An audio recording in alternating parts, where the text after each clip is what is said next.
This video is brought to you by Alter Sleeves. These are inner sleeves sold through Alter Sleeves that help you to modify the cards in your deck and change how they look without putting paint on them or directly altering the actual card itself. Frame extensions, art changes. We've recently released Mythic Sleeves. As you can see here, my Tachova is changed to look like a Smash Bros character, and it comes with an entire collection of sleeves to sleeve an entire EDH deck. Links to both of these things in the description below. And of course, Channel Fireball sponsor everything I do here at the channel, all the nonsense I get up to. If you're picking up anything from channelfireball.com, again, link in the description below. Use the code KENOBI at checkout to let them know who sent you and help support the channel. Hello and welcome back to another episode of, I haven't really come up with a good title. It's called like Magic Question Time, which for the Brits among you, you'll know that's what we use to talk to our Prime Minister on television, which is awful. Welcome back to another episode of that. I'm Vince, also known as PleasantKenobi on the internet, and today I'm going to be talking about Commander with two friends of mine. We've got Shivam. Hello. Hello, Shivam. Introduce yourself. Who are you? What do you do? Tell us a little bit about yourself. My name's Shivam, and I host a podcast called Casual Magic, which is basically like an interview show. It comes out every week on Tuesdays. And I'm a member of the Commander Advisory Group, and thus the internet's kicking bag when it comes to talking about bans or issues with 100-card Singleton. Before we talk about that bit, because before step back a sec, where do you find your podcast? What's the best platform? You can find Casual Magic basically everywhere but YouTube, because I have yet to figure out how to put it onto YouTube. However, any podcast catcher or any place you type in Casual Magic with Shivam, you will find it. I've made it as easily available as possible. Have I listened to it on Spotify, or am I doing that? Yes, it's on Spotify as well. Okay. There you go. And our other guest today, as people might have seen on the screen, is Chase, also known as the ManaCurves. Who are you and what do you do? I like that you put "the" in front of it. It makes me sound way more important. I like it. Hi. You're not one of the general ManaCurves. You're the legendary ManaCurves. Yeah, I am. I've also been called ManaCrypt before. I like that. Worth a lot of money. Also, hi, I'm Chase, also known as the ManaCurves. I'm going to copyright that really quickly if I can. And I'm a Paper Commander streamer, and I write articles for TCG Player about Commander as well. Wicked. And what platforms are best to find you on? There'll be links in the description, obviously, but what's the best place to find you? Yeah, you can find my streams all on Twitch, which is ManaCurves, and then all of my content and garbage memes that get 10 likes at 3 a.m. are on Twitter at ManaCurves as well. I really thought you were going to say TikTok. I made 2 memes on TikTok recently, and they didn't do too bad. I might make a comeback on there. We'll see. Shivam, are you on TikTok? I am an old man. I don't talk, I don't Instagram. You want me, you get text. That's what you get. Yeah, Tick and Talk are 2 different apps you have to install together, apparently. They have to, they meld together like Griselda, right? It's like... fusion. What happens when they print a ManaCurves card?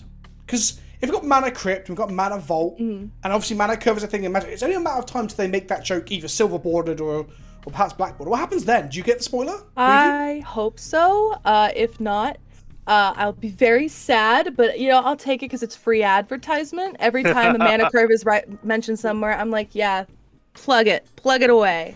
I guess the problem is it might ruin your SEO, right? When people are searching for you, like MTG ManaCurves, it comes up with this card, this bendy artifact or whatever. It's a little less intimidating to see my face on that, because I've Googled myself MTG ManaCurves, and I'm like, maybe a little bit less of my face on the screen would be cool. At least it means you're doing all right? Because I googled both of you to grab an image like 2 days ago to get ready to send out a tweet this morning.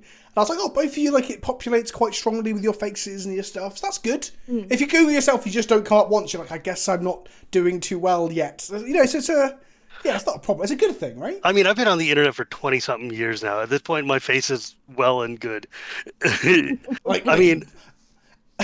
Burn into the popular consciousness of the Commander community as well. Yeah, well, I mean, plus I used to work in the internet web, on a magazine and on video game websites and stuff. So I've been my real name's been on the internet, tied to things that people have read for decades. So it's longer than I've been alive, perhaps. Yeah, because you're only 15 now, right? 21. Right, okay, let's start on with some questions. The whole point of this thing is that I let the community throw questions onto a Twitter thing, and I just grab the ones I think will make for interesting topics. So we're going to start with a very easy one. So nothing we're going to get into arguments or debates about CAG membership and stuff, but JD Fierce, or codename JD on Twitter, asked, what are you most hoping to see from MTG D&D Commander decks this year? So, who wants to go first? Does anyone have any hot ones? That's a real challenge because one of the things is, as part of being on the CAG, I got to see an early version of the Commander decks, but it was like a year ago when they were still in pre-design, and I don't remember anything about it because it's been a year and pandemic is crazy, and like plus the cards and stuff changed so much.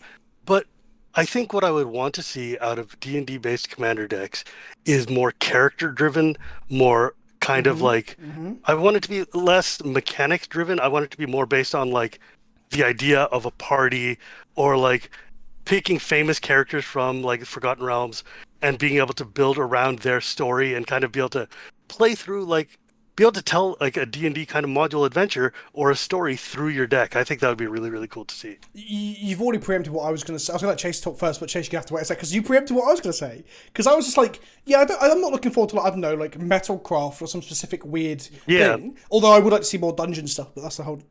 I'm sure, I'm almost certain that there's going to be a dungeon-based deck.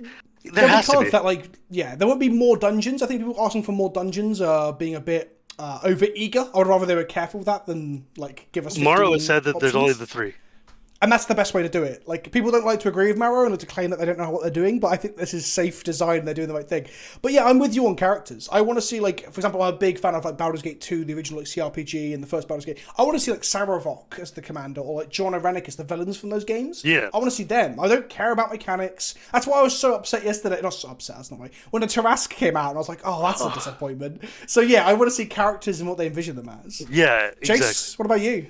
I'm really excited for die rolls. I've always been a huge fan of die rolls and coin flips, and we already have seen some die rolls in there, but there was a Heroes of the Realm or something cards that WotC employees get, and they made one a long time ago called Karis and the Beholder, and I proxied it and played it, and if you get like 1 to like 19 you get something, but if you get a natural 20 you get this really cool thing, and I think it'd be really cool to play on the randomness of die rolls more.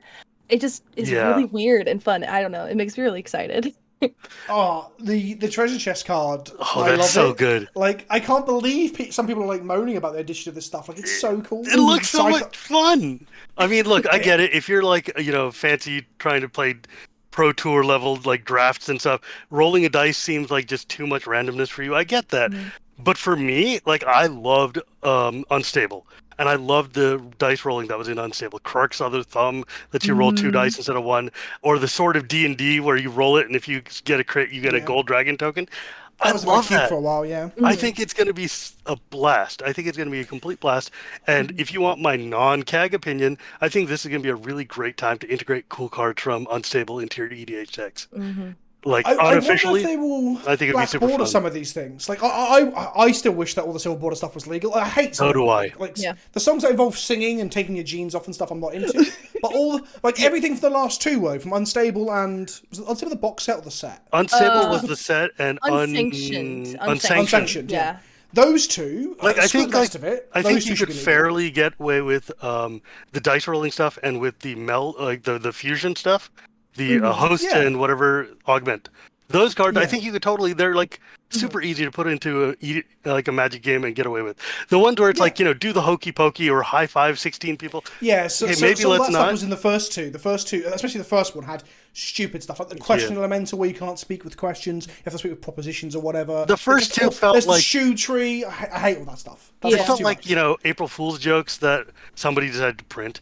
Unstable actually felt and it's like funny the first time. It's awful to have a constructed deck and try and play over and over. Unstable. But the newer stuff was much cooler. Unstable actually felt like a real set, like because everything integrated with one another. There were real mechanics and abilities, and there was still like the silliness to it. Like I remember that one card where you made your opponent put like their head on the table or something, but there were other cards that you could actually like fully function well in decks, and I think that was the test. I think it's definitely the testing ground for what we're seeing. Yeah, because I mean, look at it. Like we had Unstable, and then we got Ikoria with Mutate. We had Unstable, and now we've got Dungeons in D&D. I think it's absolutely a place where they try things out.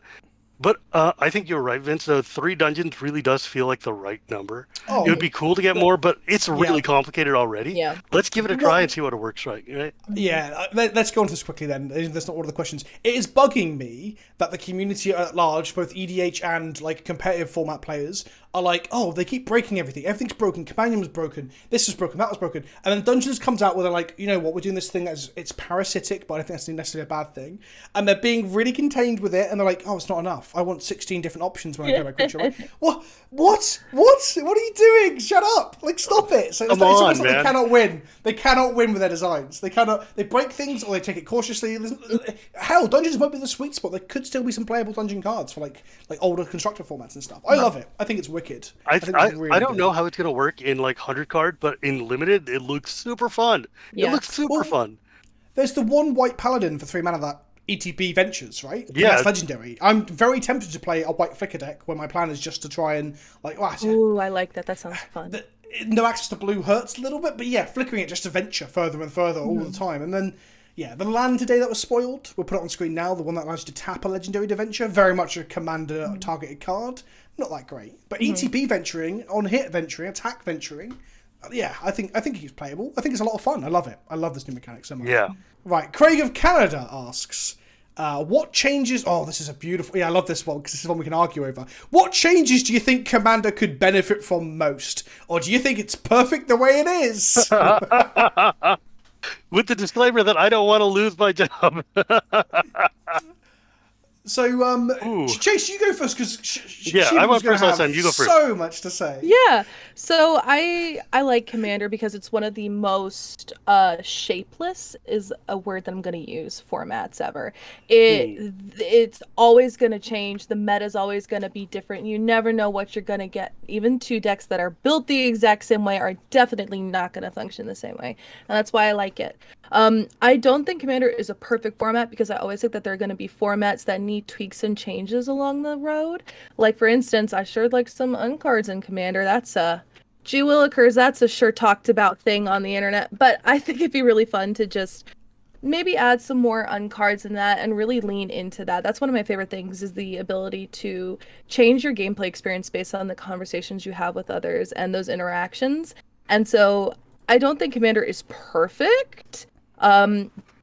Because of that. It is good in the way that it is shapeless, and it is also needs work because it is shapeless. Like, you know, you're gonna have great games and you're gonna have really bad games depending on those conversations you have. Commander is a format that definitely needs to have more active sculpting in terms of when you're sitting down and playing. You can't just, I mean, we all love the dream of sitting down with random people pulling out Commander decks and playing, but the disparity in power levels, in intentions, and in experiences desired means that when you sit down to try to play a game of Commander, you can end up with wildly different, you know, like mismatches, and then you just end up having a miserable time together, right? Yeah. I think... for me, the number one problem with Commander is specifically matchmaking, is specifically the fact that we need to find a way for people to find tables that have the playstyle that they're looking for. Yeah. But I think that Commander is meant to be this casual, I hate the word casual now. Like, casual is such a weirdly meaningless word that's just so derivative and so, like, it's like, it means 1,000 different things to 1,000 different people. It depends on how insulting you want to be with the word, right? But like, what I mean is, Commander is more of a relaxed social format, and one of the things about it, one of like driving goals, is you can play all the cards you own, or at least a vast majority of cards you own. Like, that's 40 ban cards, 22,000 legal cards. Like, come on. I would like to see Commander try more to do things like integrate more silver border cards, integrate more conspiracies, things like Plane Chase, Arch Enemy, bring in these vast like cards that have been printed that people own, give them abilities to use them and access in the game. And I think that because Commander is Commander is like actually at this point multiple formats, right? It's not just we're playing 100 cards and I've got a general and a thing. It's like, okay, well, we're playing, you know, hyper-focused, super, like, cutting-edge competitive EDH, or not even competitive, but just very, like, you know, I guess competitive. I hate that word, but, like, hyper-tuned, like, efficient Commander games. Or we're playing, like, here's all the cards on my desk, Commander deck, right? We need to maybe... I hate the idea of breaking the format up.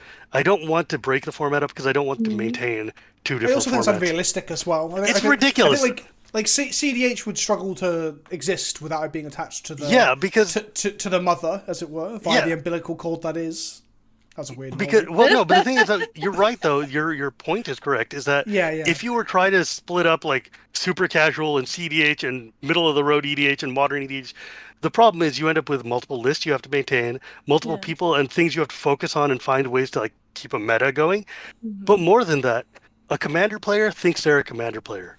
Just because they're playing hyper like Turgid decks or like Thrasios and Tymna or something, Mhm. they still think of themselves as a commander player, not just like, oh, I'm a CEDH player. If you siphon off CEDH players, those vast majority of people who are still like playing high level commander aren't going to think of themselves as not commander player. They're just going to still play commander. We're just not going to have a place to send them.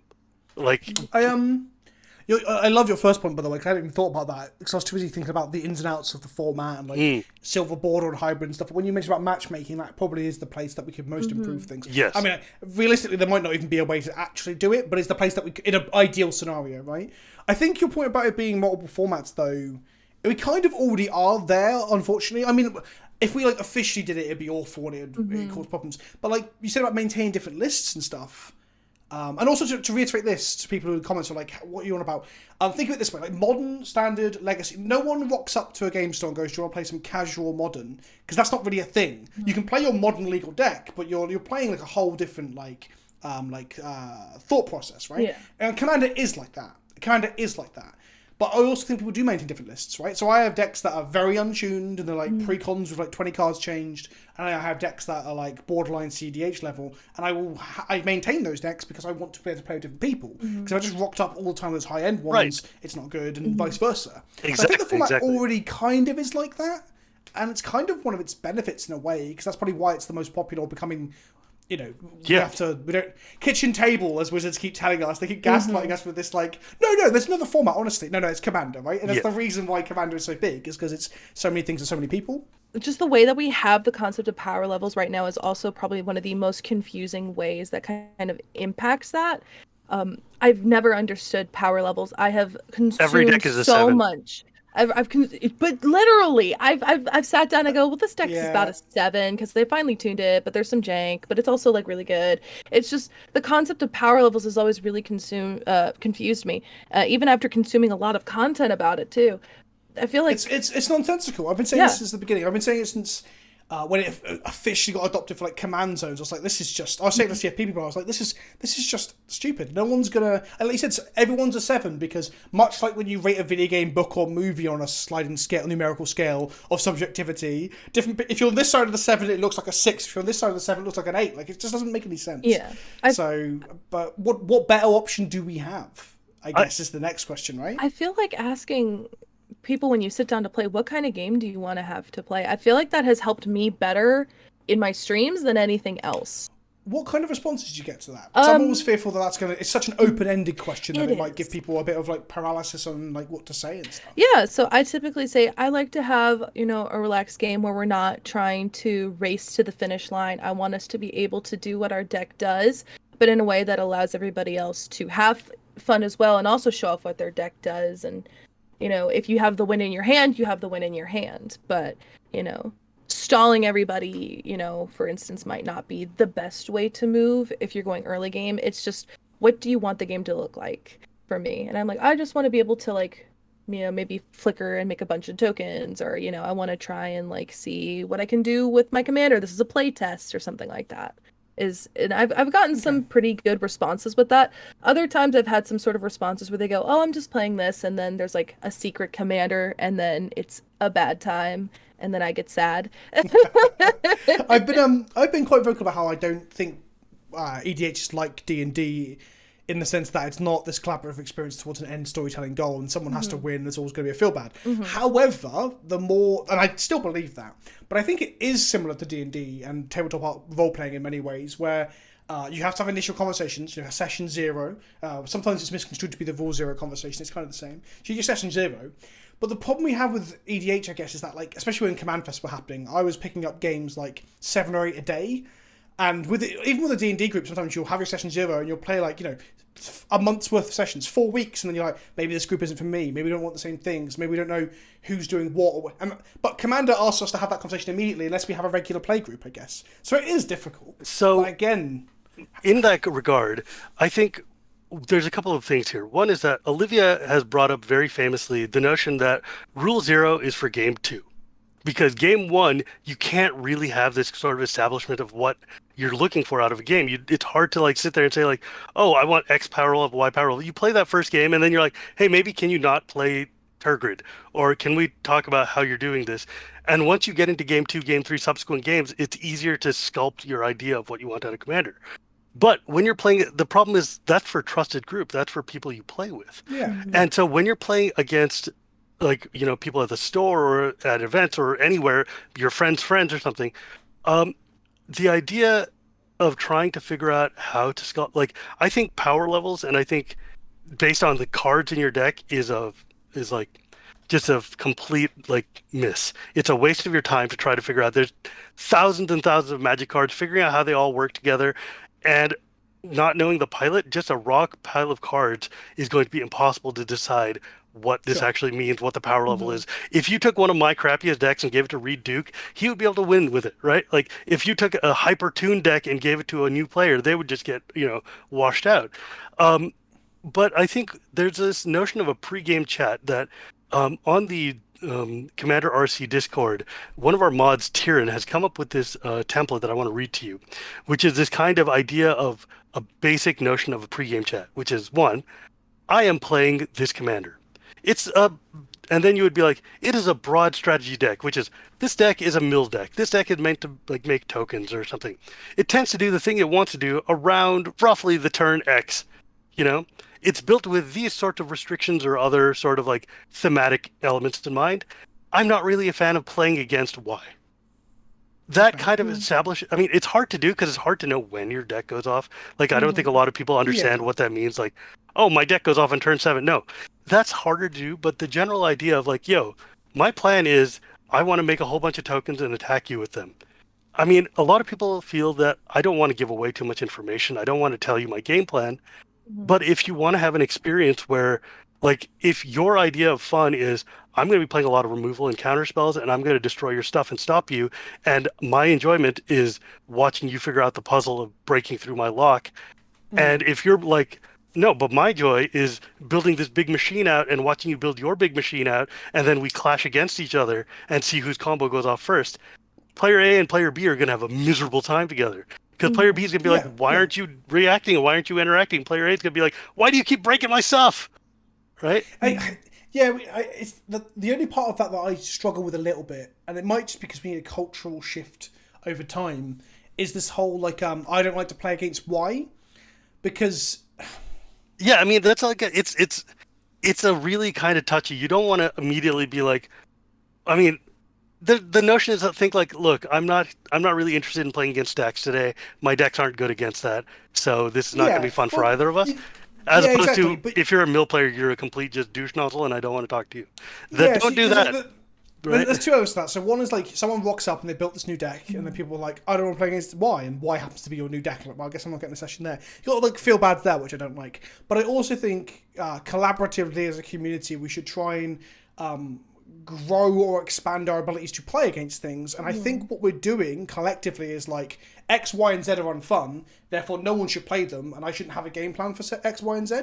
And this goes from like one end of the spectrum, which is stacks, which I think people misunderstand fundamentally. People just use stacks as like a boogeyman.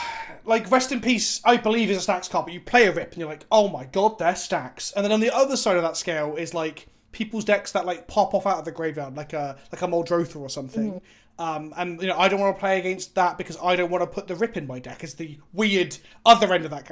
I just feel like as a community we keep, and I said this recently in like an editorial, like babying people to be like, just say you don't like X, Y, or Z, and we just can't play X, Y, or Z. And I think people need to. It is a game at the end of the day. It's like playing Monopoly and saying, I don't like going to the jail. Like, well, yeah, sure, but we all have to go to the jail sometimes. Yeah, but I think there's validity to your point, but also the part of the reason Commander exists is for people to be able to actually play and do the things that they don't get to do in other Magic formats, right? Like sometimes it's like, I want to lay out a 12-card combo that's like really intricate and super delicate, and if you just Armageddon me, I'm just out, right? Like, I mean, so let me give you an example. I was playing my Titania deck, and I was playing against somebody who had the Vidalcan Ori in play, which gives all your creatures flash. And so Yep. I sit there and I am about to have my big turn go off, and I just sack all my lands, and they flash in Turgid. Turgid says when a card goes to your graveyard or exile, I get to control it and play it. Suddenly, my entire land base is theirs, and I'm like, I feel like I we mean, didn't. I mean, like on the one hand, awesome, that's rad. That's I was going to say that's quite impressive. like Also, a you got fringe. it to But work, they've got, but I yeah, they feel have to like untap with Vidalcan Orrery, have Tegrid in hand. Like, yeah, I'm not trying to say like it's a fragile thing, yeah. but I get it. And I guess that's not the best example because that's actually really cool. That's a really cool story. But like, there's times when you sit there, like, if you're just like playing, like if I pull out my tokens deck, my soldier tokens deck, and you guys are just playing Turbo Wrath all the time, I'm like, I I can't do anything. I'm not participating in the game. I'm just sitting here drawing a card. You know, it's like Yeah. the old days of Leovold lockouts. Like if you're built to fight that, then it feels different than if you're just completely not. Wraths are like the most played thing in Yeah. Commander. So if you walk up to a table and you have no plan to play against Wraths, it is on you to change how you're playing Yeah. a little bit, to play around the most played thing in Commander, right? Like, Armageddons and Tegrids are different to that in that Yeah. way, and I agree with To you. be fair, I But, do have like 7 cards that say my whole team gets indestructible because I did plan for Exactly. that. Exactly. It's almost like the game has like counterplay that people can engage with instead of just Like saying I I don't don't want want to to play just like against I'm that. a tryhard who cries about wrath. I set up to make sure that my board is Oh, these protected. bloody casuals, am I right? I definitely think that the issue that we're facing is definitely a communication issue, and I would agree that Yes, it all depends on 100%. how you as a person play. I definitely think that if you show up to a table and you're like, I don't want to play against mill decks, stack decks, or aristocrats, you're gonna run into problems because the whole point of playing a game is to play a game. You know, I feel like it all goes down to the person of like holding back in a game, and not to say that you're not allowed to play in a game, but you obviously want to win. I love to win. I don't do it often, but I love to win. And I feel like holding back and allowing the other people to play, but you still can win is important to that. Otherwise, you're just going to limit yourself to only playing against like vanilla decks, and Mm. that's going to be a boring Boring for time because everybody. you're not even challenging yourself at that point to see if your deck can overcome something or that you don't learning new like. things. Yeah. Yeah, exactly. I think one thing that's very important that gets lost in a lot of these discussions is the pilot themselves. And that is you put these cards in your deck for an intention. You put them in because you want to play them, or you want to build a deck, or you want to provide an atmosphere from your game that does something. But you, the player, can decide whether you're going to play this card that you just drew or not. Right? Like I was playing a game the other day with Olivia and Elia of the Vale and some other folks, and we were sitting there playing, and Ellie drew a Mindslaver.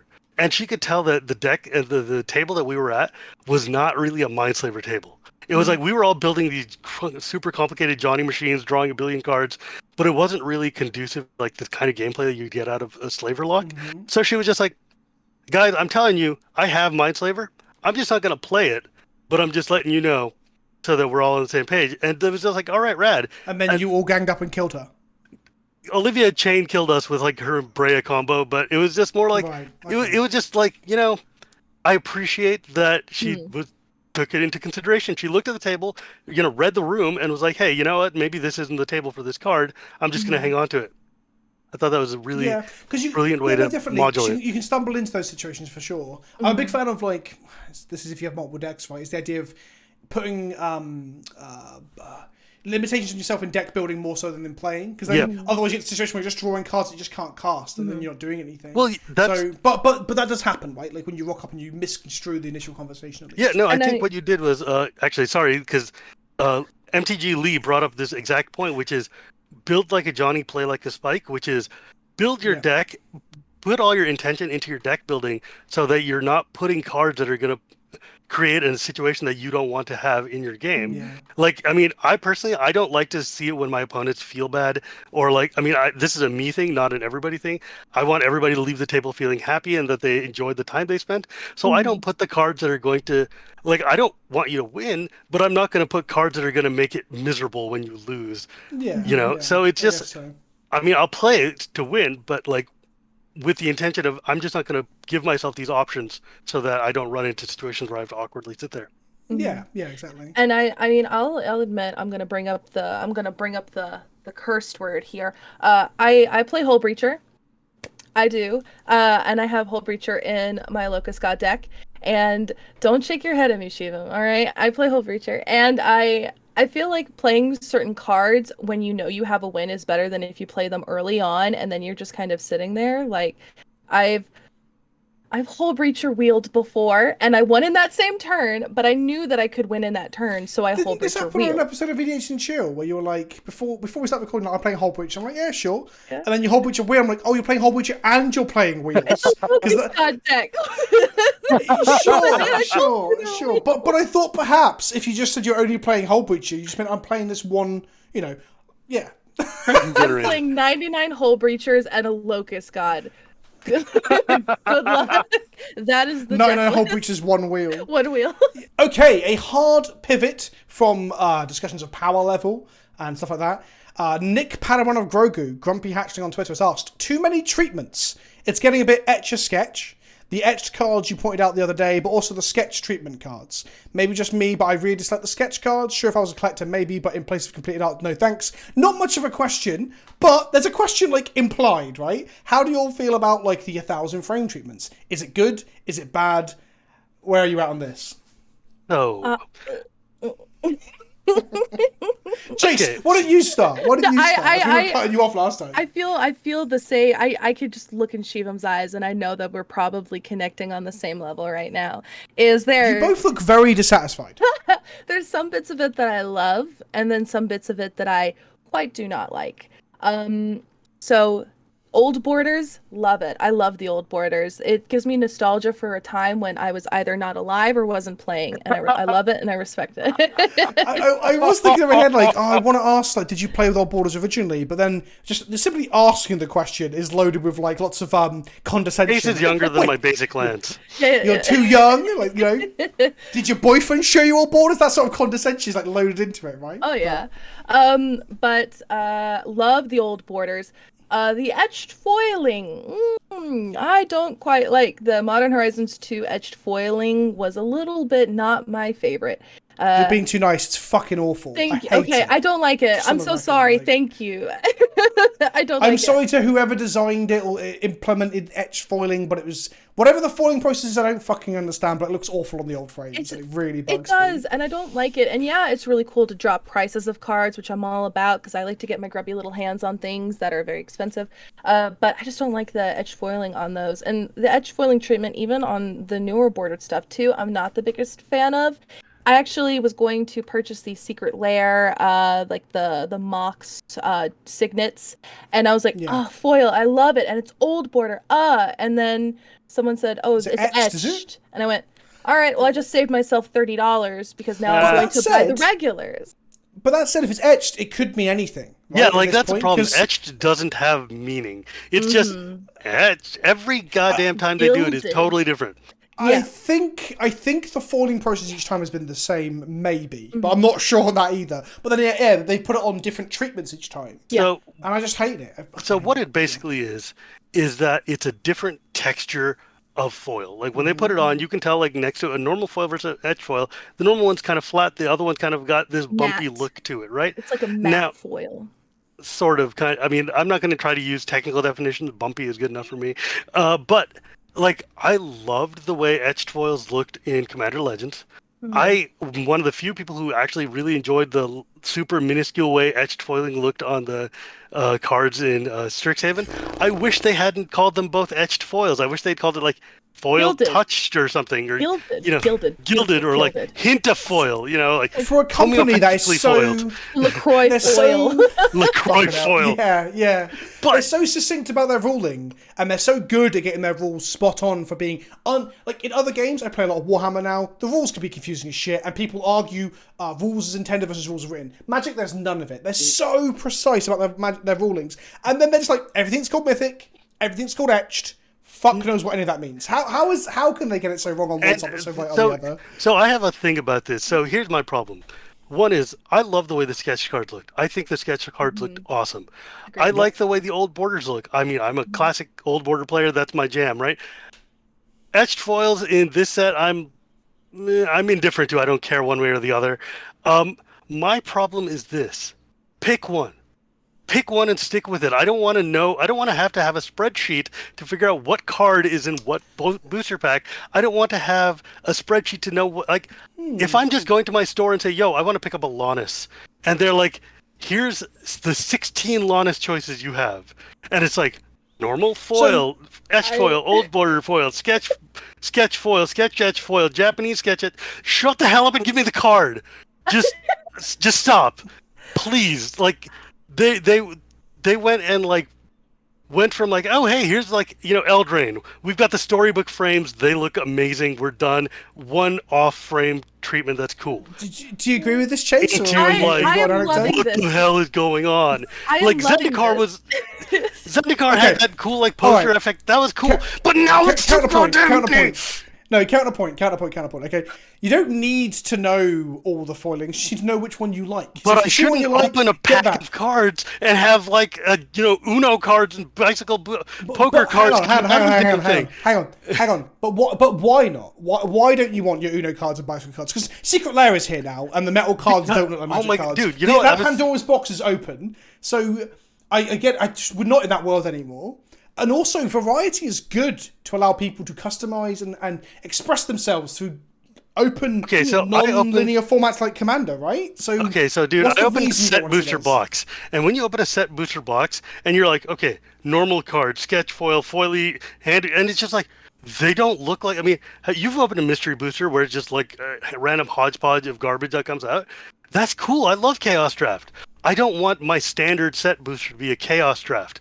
I don't want to look at this and try to figure out, I rely on visual cues to understand things, and when I open up a pack... is more cohesive aesthetically, right? Because they're all in the same frame treatment, barring perhaps Aftermath and stuff like that. Occasional... It's funny, because I was talking to Gavin Verhey about Time Spiral Remastered, and I was telling him, man, it would have been cool if you guys had kept,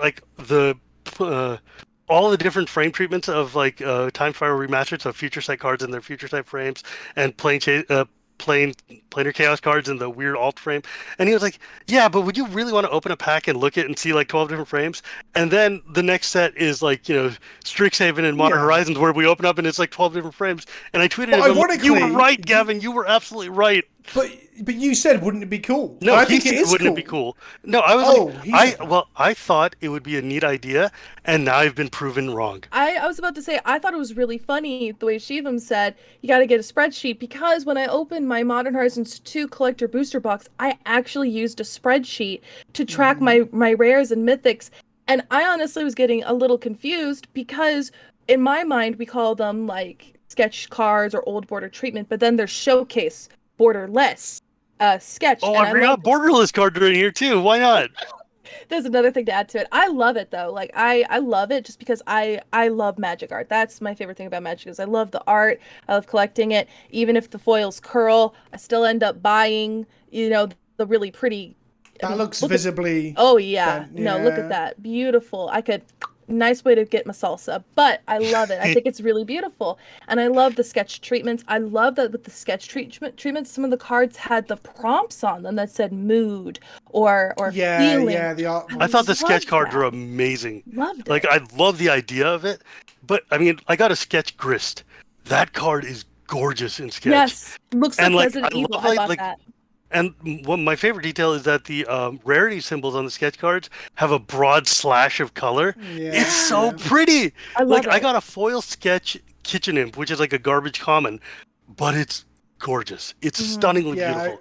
I opened sketch foil of both Grist and the other and Garth and the other Planeswalker as well. So I've got all three of them in sketch foils. Tihada? Yeah, that one. The one that does Tentacle Lady. Yeah, Tentacle Lady. Yeah, all looks gas. The only thing I disliked about this set was the foiling process on the etched. Everything else, though, and for the last three sets, all of the alternate arts, from comic book arts to the Kaldheim frames. I love the comic art. I think that that's the thing. I don't have any complaints about what they're doing. I think every art treatment they've done has been stunning. It's been fantastic. Except for the invocations, of course. But I mean, I'm talking recent. I'm talking Eldraine forward. Okay. Yeah. Except for, I guess I didn't like the Theros alt art that looked like weird Greek kind of statuary. I wasn't really a fan of that. Um, I don't even remember them. Yeah, you I don't, because actually they're- don't remember them either. if you look up like Ashiok or Oh, Calyx or like whatever, they you'll look like see the that frescoes, Oh, the sort of yeah, I've style. got I that. didn't like Yeah. those, but the rest of them, like I Mhm. thought they've just been home runs after home run after home run. Mhm. My problem is just they need to dial back. Like Old Borders was rad, but it was not necessary for Modern Horizons. I thought it was cool for Time Spiral. Modern Horizons, if Yeah. they hadn't done Old Borders, would we have been really sad about that? Probably So not. this is I agree with that point. Is that once everything is special, nothing is, and having all the old borders and Time Spiral was really hype. Yeah. And having immediately, I guess Modern Horizons 2 was a good fit for it because of it being a modern and legacy like set. But immediately afterwards, then it devalued the experience before. And I guess the next set will probably have Innistrad and have old borders in it because they're popular. Who knows what I don't know. Innistrad might just not even have borders. It might just be like, all random But they like need holograms. to go further. They need to go further. If we've got like literal D&D textbooks on the front of the next ones, I want a card that's Monopoly money. With No, really it's hard going to value be the in next it. set of cards is going to be I want like the most extreme stuff. the next cards are going to be like, you Not even actually have to take rectangles. like 6 different cards, pop them out, and paste them together to make a 3D diorama. I was just about to say that. No, Not that even already joking. exists. I opened my Modern Horizons boosters and some of the foils just peeled straight off the back of the card. I have to Oh So my I mean, God, I saw that that. already exists. It was I have so to bad. say, I think that the inclusion of the older bordered cards are meant for youthful players like Vince and I, who didn't get to experience the old exactly. border. Shiva, I love Yeah. you. I'm so sorry. I'm just poking fun at you. I Right, love you. moving on. Nice easy one then. Before we come to, I'm not going to come to blows. Shivam is way. It's not happening. Favorite tribe. What are our favorite? This is a nice easy one. Favorite tribe. Ooh, I think I've got. Two parts. Favorite tribe ever and favorite tribe to play in Commander. There's two different things. Good. Okay, then my favorite tribe ever is a twofold answer. One is soldiers, and 2 is elves. I absolutely love playing elves in every format. And one of my favorite cards when I was growing up was Keldoran Outpost, which is a land that makes soldier tokens. After that, I've just totally fallen in love with the idea of having a big army. I love tokens. But my favorite tribe to play is zombies. It's zombies Yeah, and EDH. okay. The first deck I ever built was a Grimgrin Zombies deck. It's still Old Faithful over here. It's slow, it's plotting, and it overwhelms you. It grows and you can't do anything about it. It's like this huge story-driven like zombie horde. All the zombie cards work so well together. The deck feels really good. It's very slow. It's very it's like mid-powered at best, but it's just fun. And it gives Zombie you this... Horde might be the most flavorful of all the tribe horde. Yeah, exactly. It just feels like, oh, look, there's an inevitable horde of zombies that are coming at you and there's nothing you can do about it. I mean, and of course dragons, right? Everybody loves dragons. How can you not? Yeah. That was my first ever tribal deck, but it doesn't. That's weird. Yeah, it doesn't make me excited now. But my first tribal deck was Scions, Versa. So, what about you, Jace? I love fairies. They're probably my favorite tribe ever. Okay. I collect Who's fairies. the commander for that then? Who's your commander for fairies? I actually don't Una? have one anymore. I used to have one a long time ago, but I took it apart. And the reason why it's my favorite tribe, but not my favorite tribe to play in Commander, is because fairies are, in my opinion, one of the weaker tribes. They have support. The support isn't there, though. It's not strong enough to make it something super viable, and that's why it makes me sad. But I love how they look. I love how the Lorwyn fairies look like bugs. It's just really weird and cool to me. Also, a lot of the fairy stuff is very much geared towards a 1v1 environment. So, like, from Bitter Blossom to Sir of Temptations to Vendilion Clique, they all have effects that, like, I assume Sir doesn't hit all opponents' lands. But either way, they all hit solo. They're all like, oh, I'm going to make 1/1s that, yeah, they're not good for a multiplayer environment. They're not aimed at that. Maybe one day we'll get our multiplayer fairy conspiracy set. Who knows? Fingers crossed. And my favorite one to play, I feel like this is a cop-out answer, but I built a tribal deck a while ago. It was more fun, and I had just a bunch of like lords and stuff, and I was able to do some really gross stuff. It was some of the most fun I've ever had to play because casting, Rooftop Storm, and then just boom, boom, boom, changeling. It was just so fun. And then if you have the first sliver out and they're all, cascade, it's just really cool. It's fun. And I love it. Oh, that's gross. It was gross. I loved it. It was so much fun. But if I had to choose like a real answer, I like oozes. I like the counters. I like the creature type. And we got some cool new oozes in the Forgotten Realms set too. So I just think there's probably still more to reveal because oozes are like Very common. I'm with Shivam here with soldiers in because as a kid I was like I love the white decks with castles and stuff that build up your back end of your soldiers and stuff. But playable tribe is probably lands. Right, next one. Paracreep have built for commander cards and their impact and accessibility on the game. How do you all feel about this specifically built for commander cards, from Arcane Signet through to Deflecting SWAT? Through to classics like True Name Nemesis. How do you feel about built for commander cards? You remember that classic commander card, Flusterstorm? Or yes. Hornet Queen? Well, that's really... It's interesting because, Flusterstorm was in a commander product originally, but didn't have any way of really... I guess two people have a counter war, you get involved. It didn't have any way that actually played into a multiplayer environment. But Flusterstorm then went on to be a legacy and now... finally modern playable card. Where True Nemesis is just like, this is actually really fair in multiplayer. Yeah, it's totally fair in multiplayer. But what about signets and defectors? Because those cards are obviously powerful and end up being played in legacy and stuff, and that's one part of that conversation that is important. But on the other side of it is what about like where you're just losing slots to the most optimal build, where you've got like Soul Ring, Signet, whatever your free spell is, whatever your other free spell is, whatever the next rock they print this year is. How do you all feel about that? Go ahead, Chase. Gave you the floor. The restraint. I love it. I don't mind them. I'm not really strongly feeling in either way. To be honest, I don't like the concept of like the must-have playables, the optimized whatever. I typically run Soul Ring and maybe 2 mana rocks, and then past that I put whatever I want in my deck for my own vibes. I'm not like they're horrible or they're the best, but I like seeing them. I like seeing them come up. I feel like it's definitely weird when they did the brawl decks and they had, some standard bits in there and then some commander bits in there, and I felt like that was a little weird for some. Gotta sell that box. Gotta sell that box. You got exactly, but to be honest, I'm not super strongly opinionated in this. I like the lieutenant cards. Do you feel, lieutenant cards are a cool version of this that I don't mind so much because they don't tend to be like ridiculous. Yeah. Like, let's talk about Dockside Extortionists for a second, right? Before we go into like Shivam's opinion. Like, do you not, when you're building a red deck and you haven't got like a spare copy of Dockside or you aren't putting a proxy into presenting it, don't you just think, I know, and I'm not saying none of us here are like super CEDH players, but you're like, I really am leaving like money on the table here, not playing Dockside, right? Because the card is so unbelievably pushed for Commander. It's unreal. It's so good in Commander, but I have a lot of red decks and I don't run Dockside in all of them just because they don't fit with like, I don't know, maybe I'm the weird one out here, but I get like vibes for my commander deck, and if they don't fit the vibe, I don't put them in there. But making 50 treasures is a pretty good vibe. I mean, I will hard pivot into that vibe any day. I mean, I had a Negan the Cold-Blooded deck, and I put Dockside in there, but I didn't really need it for anything else, so I didn't do it. That's another controversial one. Woof. I know. I'm sorry. Fair. Yeah, Dockside lives in my my treasure theme Mardu deck because it makes treasures. It totally fits thematically. But like, it's funny. I was talking to Glenn Jones, who made Dockside, and he was like, "I built this card for CEDH and high-end players." I'm like, "Well, I'm glad you're thinking about them. Also, why? This is a mistake. Please don't ever do that again." But so, what do I think about made for Commander cards?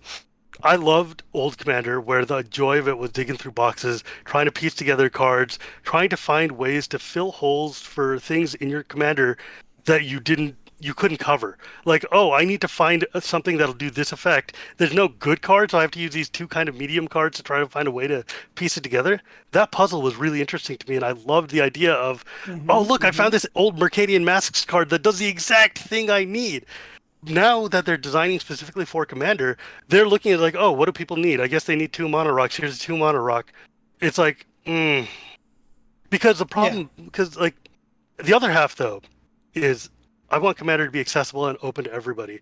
And buying a Precon or buying a starter deck and getting like these cards that let you just have a base to build off of is really, really important.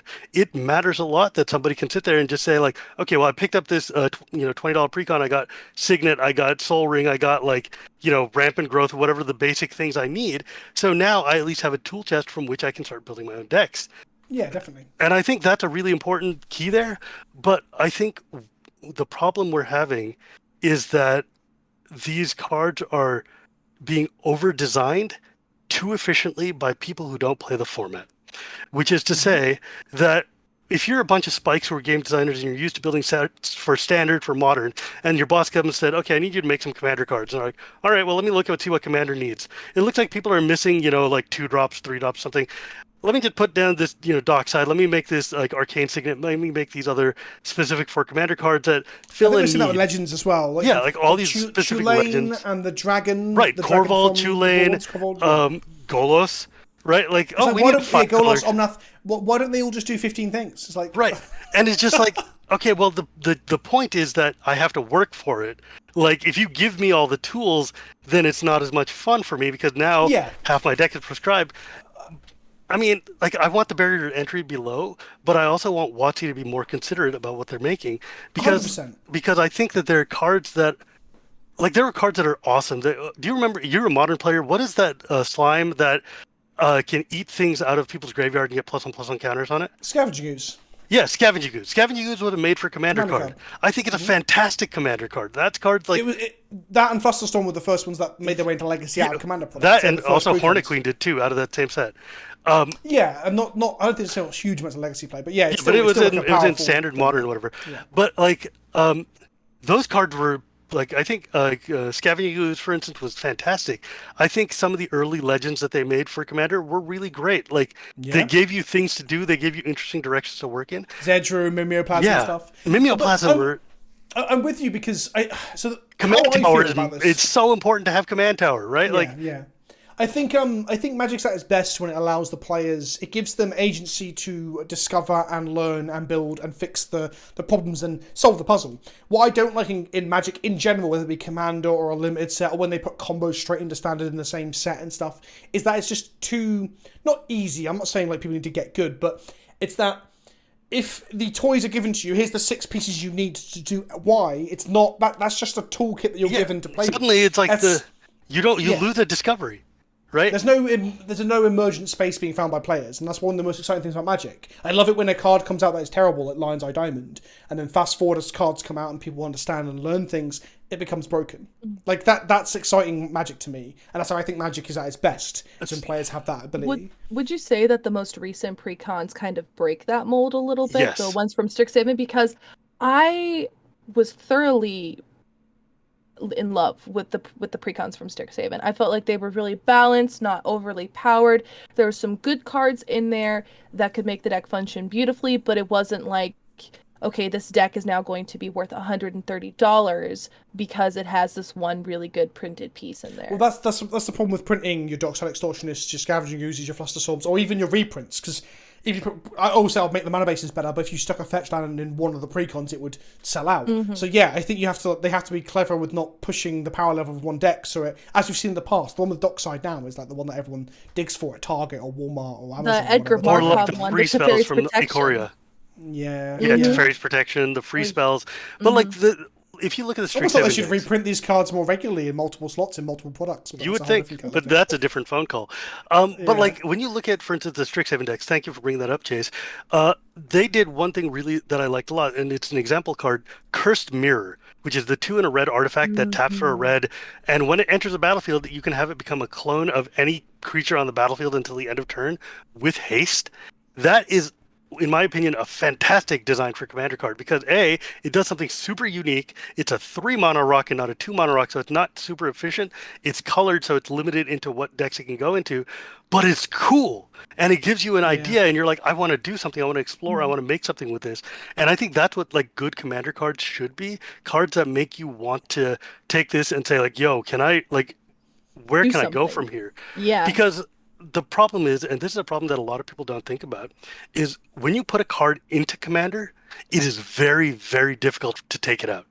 Once a card is in the ecosystem of Commander, we are hyper conservative when it comes to removing, banning, editing things out of the card pool. So like an Arcane Signet, I can't ban Arcane Signet. The RC's not going to ban Arcane Signet. That You card's can't ban it anyway. It's the LC that bans him. yeah. I mean, Sorry.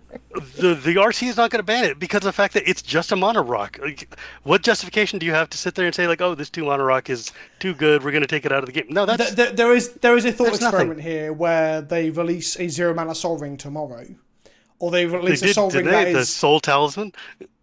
no, but literally like 0 mana, or you go even further, like ETBs, you get the refund of 2 mana and it makes 2, and like you keep pushing that mana rock to the point like, at what point does the RC say no? This is ridiculous. This is like a, but yeah, that's the thought experiment. I think we haven't got time to go into. Yeah, but I think that ultimately, what we're going to see is that during Eldraine through like Commander Legends, WotC was in a different mindset of making cards that were very powerful, very flashy, very splashy, like in terms of like EDH cards. Every set and every product, yeah. Corvold and all this garbage.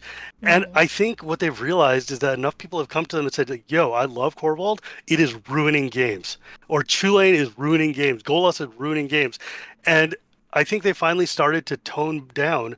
And going forward, I think the designs we see, especially starting with Strixhaven, starting with Call Time even, the commander decks we see are going to be efficient, playable, but not like hyper efficient, hyper busted. You're not going to see another Dockside, I don't think. You're not going to see another Arcane Signet. They don't want to give you a card that fits in automatically into every deck. Because that's like, we were having a discussion, and Toby Elliott from the Rules Committee was saying, like, look, you can take any commander deck you want and replace your commander with Golos, and it'll automatically be a better deck. Just flat across the board.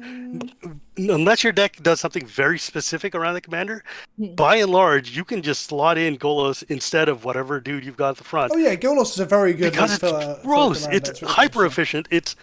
And I think even it was funny. I had Aaron Forsyth on my podcast for Modern Horizons, and I was talking to him. I'm like, dude, why do you keep making things like Grist or Golos or whatever? He's like, we kind of hope that the RC will act as a check on us. And I was like, that's news to us, right? Like, if you want that, like, I think it would be better if WotC checked themselves before putting these into print. So, because you say this, and you use the term CAG and RC interchangeably. So you're saying that they're saying the RC should be their check. So is that RC plus CAG? Do you see everything the RC sees? No, we don't. Or do you see some of what the RC sees? We see some of what the RC sees. The RC has a direct connection to Wizards, and obviously Scott works there. 1 or 2 members literally work. Yeah, Scott works there. Yeah, Scott works there. One does, and so for those who are wondering, by the way, the rules committee is the people who make the rules for Commander. It's Sheldon and Co. who pretty much invented the format. Yeah. So the way it works is there's a rules committee that makes the rules, the Commander advisory group, which sits there and takes the opinions of the people and also our own opinions, and says, hey, this is what we think the format should look like, and then the rules committee takes that and decides what they're going to do. But the rules committee, they will see cards well in advance. That when they're making commander decks, they will go to the RC people and say, here's our thoughts for what the next commander deck's going to be. Can you guys tell us what the problems might be or what you think about X or Y? And they've been doing that for a while, but it's been more less, the RC has been we don't want to stop you from making cards. But now I think we've realized, maybe the RC needs to be a little bit more direct in terms of this is not going to be good for the format. Because this stuff isn't unusual, right? Because this happens with pros involved with Modern Horizons 1 and Modern Horizons 2 and stuff. The problem we're seeing though, if you look at articles from Sam Black about Modern Horizons, or this sentiment we're hearing here from Shivam and you see from Sheldon saying online and stuff, is that I don't think Wizards actually take as much on board as they probably think they do. Yeah. I'm not saying they're doing this consciously. They probably aren't taking the criticism enough on board, because Sam Black was saying about all these things that they said during development that never, That's exactly that said, we're coming to a close. We're coming to a close. I mean, the best we can do is suggest I don't think you are a word in edgeways in the last 15 minutes. No, you're good. It's just for me, I feel like I'm much more of a relaxed player than most. I like to go with the flow of things, and for me, this isn't something that I'm super integrated in, just because I see definitely issues in it, but it's not something that I feel. It doesn't keep you awake at night. It doesn't plague my enjoyment. But but I feel like I'm just getting a really good free TED Talk in this little question area, so I'm really happy about this, because I'm learning, there are situations that you guys brought up that I definitely feel like do impact the game as a whole. My brain was just thinking in terms of just like cost and seeking out, because I remember for a while when Corvold was out, you could only get him in a foil, and that was a huge issue for standard players and playing. Is he available? So is he in the list? No, it's only in that Precon, I think. I don't know. Surely he was in the list. He must be in the list. I don't know. The list is a terrible place to put cards. Like, fuck, don't get me started on that. So yeah, if there are physical non-foil Corvolds, they're probably worth more money than than foil Corvolds. But the other thing as well that I want to say. Oh, it is on the list. You're right, and it is worth more than throwing on the Belgrade. Yeah, because they're always like, oh, we'll put it on the list. Like, oh, so it's a 1 in every 4 boosters. Yeah, out of no, 400 potential cards. 1 out of every 700 cards in every 4 boosters. You know, like you could the get list is about 400 cards, or you could get you know, like. But the thing I do want to say before we finish on this point and then close up for today is that when you are pissed off about Tulane or pissed off about Corvold or pissed off about Golos or pissed off about Defecting Swat or pissed off about Dockside Extortionists or whatever, I really think as a community we can do better than. I keep seeing this growing sentiment of, I'm just going to refuse to play with these people. I'm going to refuse to play with Rick Grimes or Glenn or people who are playing with those cards. I'm going to refuse when the Warhammer decks come out next year. And people are just like digging their heels in and being right obnoxious shits. And I don't care if you're Like, you may not like this stuff, and that is fine because everyone has different feelings. Like, she even doesn't want to open Uno cards in boosters. I do. Different opinions, it's fine. But don't fuck other people's games up. Don't be obnoxious and threatening. And also don't be so fucking entitled as well. What? Like, I don't like playing against plenty of Commander. I think Psychotic Rift is bullshit. But I'm not gonna stop other people playing. I'm gonna learn to play around it. That's the other thing. Learn to play around this stuff. I just want to throw that out there before we finish up. I will though not play with Grand Arbiter Augustin the 4th because I know where that deck's going and I have better things to do with my 3 hours of my life. Sorry. Oh, get good. I definitely think that people should also not be so hateful towards people who play things that you don't like. Because I remember when I bought my Secret Lair Walking Dead. Hell, yeah. When I bought that Secret Lair, Did you feel guilty? I put a disclaimer on the post of me posting pictures of it when it came in the mail. Please don't be mean to me. I like the show. And I felt like that's the saddest thing ever, is that I had to put a disclaimer for this. Like, please, just let me like this. Here's the thing, right? I think I'm gonna get trolled really hard next year when Warhammer comes out because I am beyond excited for it. Like, I'm excited for D&D. I'm gonna be more excited for Warhammer, even though it's only Commander products. And I know it's gonna have. There's people. My comments are filled with people just going fuck WotC, fuck WotC. If my video is positive on WotC, it's fuck WotC. If it's not positive on WotC, it's fuck WotC. And I know when it comes to people like, I like this thing you don't like. Oh my god, the comments are gonna be. Look, dude, if you're mad at Wizard of the Coast for doing X, Y, or Z, that's cool and fine. They're a faceless corporation, and be mad at them. They've done many things to be mad about. Don't be mad at your fellow players because of something WotC did. WotC is the one who's put these things out, right? Like, if I buy a card and I play a deck, you shouldn't be mad at me because of what the decisions that were made, right? These are things that exist now. I mean, that's a weird, naive thing to say. People are going to be mad about everything. But I believe that your anger is better directed at places that can do something about it instead of the person that you're sitting down and playing with. That's what I thought you were going to say. Like, just tweet at me because you are the RC's stuffy doll, aren't you? At Gilbert is. You're like, here, I am the RC. I'm not the RC. I'm not the RC. Are you kidding me? Don't even put that on me. Fuck. Every time you tweet, we're going to a meeting about this, and I'm just like, why? Just don't tell them. Just fucking log off and don't say it. You know what? I might actually start doing that because it's not worth it. It's not worth it because people are like, "Why didn't you specifically ban these 3 cards that I lost to yesterday?" And I'm like, "It's because I don't like you, Kevin." But also then there's a language. I guess there's also a language thing. So that person who logged on and said that to you may not even be on Twitter like 8 months of the year. So like when they see like, for example, this video when you said, I won't ban that. That language is going to then put that one person who's... All they've done is they've logged onto YouTube once this week to watch Magic. They happen to watch this video, and then they tweet at you. Do you know what I mean? If I was in charge, I wouldn't ban it.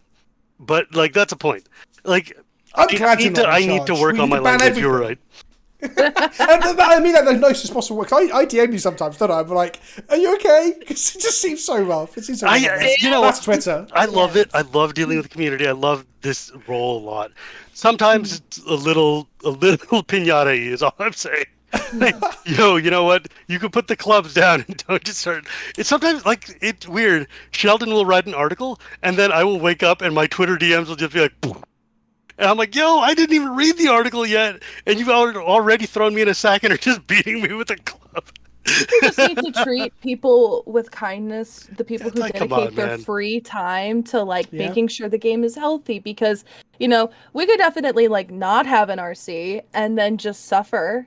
Oh god, can you imagine what like Well, it's a Anarchy. culture thing, and hopefully we can change the culture over time. Because like, I was too ill to really like process it, but I consciously didn't make a video talking about the only point of Sheldon that I didn't like, because I thought it would draw battle lines and people would misconstrue what I meant and just be shitty towards either him or I, and that wasn't what I was aiming for, and that's bad. But I'm like, I'm almost like self-censoring, not because I think what I'm going to say is irresponsible, but because people are going to act on it in a weird way. It's fucking wild, but that's not just a Magic problem. I see that in Warhammer, I see that in like the 3D printing like things I've looked at recently. There's a lot of just anger, and everyone's locked up. On that note though, if you're not locked up, then follow these people on the Twitters. That was a fucking awful pivot. Chase, where can people find you before we disappear into the night? Hi, yes. My name's Chase, also known as ManaCurves. You can find me everywhere at ManaCurves, Twitch, Twitter, TikTok, LinkedIn, Foursquare. Fucking TikTok.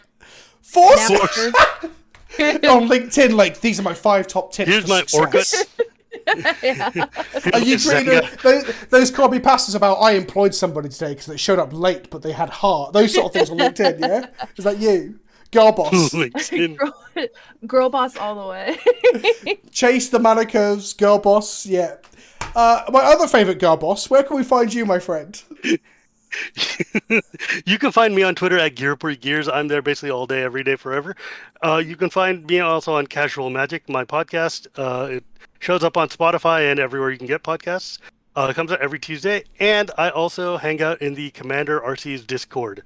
I'm always open to answer questions. Don't ask me to ban cards. I can't ban cards. Don't ask me to request people to ban cards, because I'm still not going to do that. But otherwise, I'm happy to answer all your questions about Commander and just relay your messages to the people who can do things.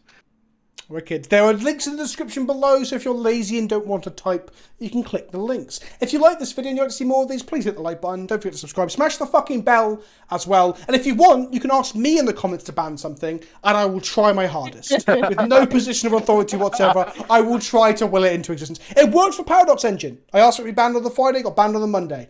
Fucking see? I know what I'm doing. Thank you for watching, everybody, and we'll see you soon. Ta-ta for now.